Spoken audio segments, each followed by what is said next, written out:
Magandang araw po, magandang gabi po sa ating lahat dito sa Middle East. At magandang umaga po dyan sa Pilipinas.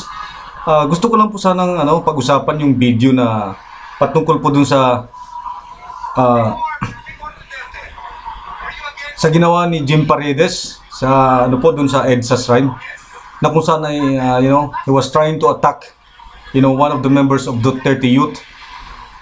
Na-high-blood lang kasi ako, kaya I'm doing this video kasi na-high-blood lang ako dito sa matandang to na akala niya sa kanyang sarili matalino siya, nabugok naman, walang utak Kumbaga, he's trying to mislead the people na siya ay matalino, which is baliktad naman sa katotohanan na talagang bugok to matandang to Alam mo, I just wanted to to assure the Duterte supporters na if I were there, kung nandyan na ako sa EDSA na yan, kung nakita ko itong matandang to, kung akong nito, kung binanatan ako nito at ako nandyan, baka nagkamali, baka itong matandang to hindi ito tatagal hindi ko alam. Alam nyo, napakahirap sana magmura, napakahirap sana kumalaban sa kapwa natin Pilipino. Pero itong matandang to, he is a senior citizen, but then he is not worthy to be respected as senior citizen, Kung ako alam mo, sa totoo lang, baka nakalbo ko na itong matandang to Sa totoo lang Na-high-blood ako dun sa sinabi niya at inatake niya yung youth na yun. Kitang-kita ko sa video Kung hindi ko lang nakita tong video na to, hindi ko sana gagawin tong video na to. Kaya gusto ko lang ipamuka sa matandang to na si Jim Paredes na to, na walang utak, bayaran.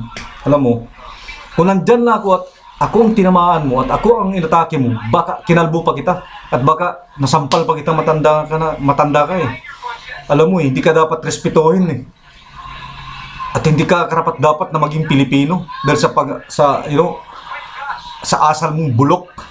Sa totoo lang, nakaka-high-blood ka Hindi ako masaya, I have never been, happy watching the video, when you were trying to attack one of the members of Duterte Youth at EDSA shrine, Hindi ako naging masaya. That's why, I am doing this video, para i-rebut,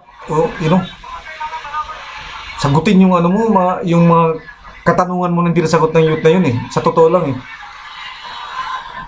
Alam mo, di ka, sa totoo lang, Jim Paredes, kung nandyan, ewan ko lang,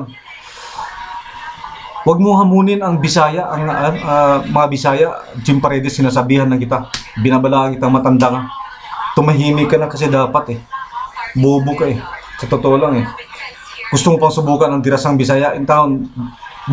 Huwag di lang atiguang, basig, nasumbaga, nakalbuhan ta ka diya ba? Kung asa ka gatindog, tiguang ka, wakay buot, wakay ulaw.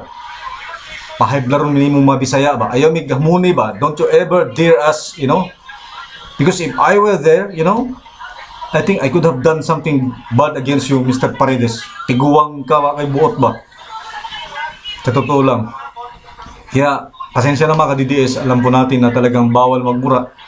At bawal po dapat, hindi tayo karapat dapat na magalit sa ating kapwa. Pero, when I was, watching the video, when it was being posted on Facebook, talagang na-high blood ako Sa totoo lang. Kaya I'm just doing this para in order to alleviate the pain that I felt towards Jim Paredes, na isang matandang bobo, sa matandang nagtanga-tangahan.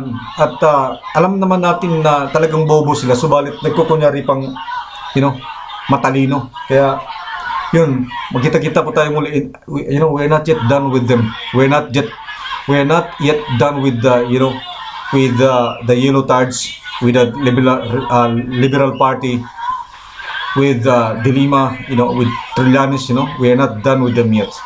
We are carrying on this fight until the huge victory is achieved. Kaya mabuhay ang bansang Pilipinas, mabuhay si Presidente Duterte. Alam ko Bisaya ka, Mr. President. Ayaw yung taon padala sa imong mga kalaban, kay niya kami sa imong likod. Daghang salamat mga ka-DDS. Maraming salamat po sa inyo lahat at mabuhay po tayo lahat.